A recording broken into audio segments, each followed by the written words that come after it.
এখানে এই চোরটি পাবনার একটি জেল থেকে তার বন্ধুর সাহায্যে বেরিয়ে আসে। আরে মোটা ভাই তাড়াতাড়ি এই সিঁড়ি বেয়ে উঠে আয়। তখনই তো চোরটি সিঁড়ি বেয়ে উপরে উঠতে থাকে, আর এদিকে তো হাবিলদারটি ঘুমাতে থাকে। এই যে ধর, সব প্ল্যান তোর মনে আছে তো? হ্যাঁ, আমার সব প্ল্যানই মনে আছে। তাড়াতাড়ি নিচে যা, আমিও আসতেছি। আরে ও ভাই সাহেব এটা একটু রেখে দেয়, আমি রাত্রি এসে নিয়ে যাবো। আবে এটা নিয়ে যা, আমাকে কেন ফাঁসাবি? তখনই সেই লোকটির বন্ধু পুলিশ সেজে আছে, আর মোবাইল থেকে একটি ফটো বের করে বলে, দেখুন তো একে কোথাও দেখেছেন নাকি? না স্যার, আমি তো ওকে দেখিনি। কিন্তু কে?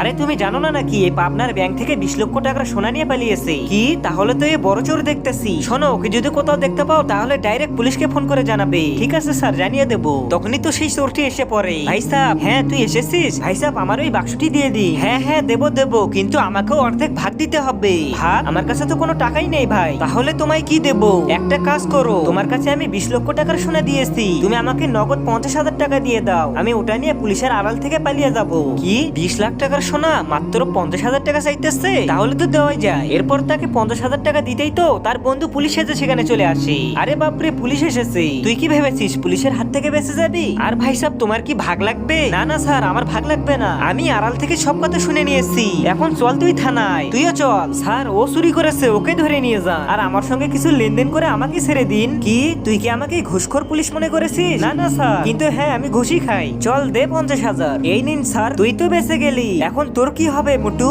শুক্রিয়া, আজকে বেঁচে গেছি। পুলিশকে দিয়েছি 50,000, ওকে দিয়েছি 50,000, কিন্তু 20 লক্ষ টাকার সোনা তো আমি পেয়েছি। হা হা হা। আরে বন্ধু, যা হবার হোক, 1 লক্ষ তো টাকা পেয়ে গেছি। ওই দেখ, মনে হয় পুলিশ এদিকে আসতেছে। পালা তাড়াতাড়ি। 1 লক্ষ টাকা ইনভেস্ট করে পুরো 20 লক্ষ টাকা। হা হা হা। আবে এটা কি? আরে ওরা তো দেখে আমাকে বোকা বানিয়ে গেল। ভাই সাহেব, আপনি কি একে দেখেছেন কোথাও? আর আগে তুমি যদি শয়তানকে ঘৃণা করে নিজের মাকে ভালোবেসে থাকো, তাহলে ভিডিওটিতে একটা লাইক দিয়ে চ্যানেলটিকে সাবস্ক্রাইব করে দাও। আর যারা শয়তানকে ভালোবাসো তাদের লাইক সাবস্ক্রাইব করার দরকার নেই, কমেন্ট বক্সে আই লাভ ইউ মা লিখে যাও। না আমি জানি না এরা দুজন কে। এরা দুজন অনেক বড় চোর। এখন এরা জেল থেকে পালিয়ে একটি সোনার দোকান থেকে সোনা চুরি করেছে, আর ওরা সবাইকে চুনা লাগিয়ে দেয়। আরে স্যার, আপনি অনেক লেটে এসেছেন। এরা দুজন আমাকে অলরেডি চুনা লাগিয়েই গেছে। কি আপনাকেও চুনা লাগিয়েছি হারামখোরেরা? একবার শুধু এদের হাতে পাই।